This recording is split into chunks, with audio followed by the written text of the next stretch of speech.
ඔන්න චුට්ටක් විතර පරක් වුණත් 11ට කරන්න පුළුවන් දෙයක් මම ඉක්මනට අරගෙන එනවා. මම සමහරට අහල පහල සද්ද චුට්ටක් ඇහෙන්නත් පුළුවන්. වැඩි ගණන් ගන්න එපා. මම මේ වීඩියෝ එකේ අන්තිමට දාලා තියෙනවා යන්ත්‍රයක්. ඒකට බ්‍රහස්පතිගේ යන්ත්‍රය කියලා කියන්නේ අංක විද්‍යාවට අනුව බ්‍රහස්පති ග්‍රහයාට නැත්නම් බ්‍රහස්පති දෙවියන්ට අයිති යන්ත්‍රයක්.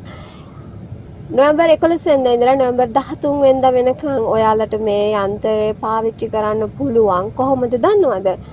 ගන්න කොලයක් මම අර කිව්වේ A4 කොලේ A4 කොලේ අරගෙන ඒකේ ලියන්න ඔයාලගේ ජීවිතේ ඉදිරි අවුරුද්ද හෝ මුළු ජීවිත කාලය තුලම ඔයාලට සම්පූර්ණ කරගන්න අවශ්‍ය විශේෂ 1 2 3 දාලා ලියන්න.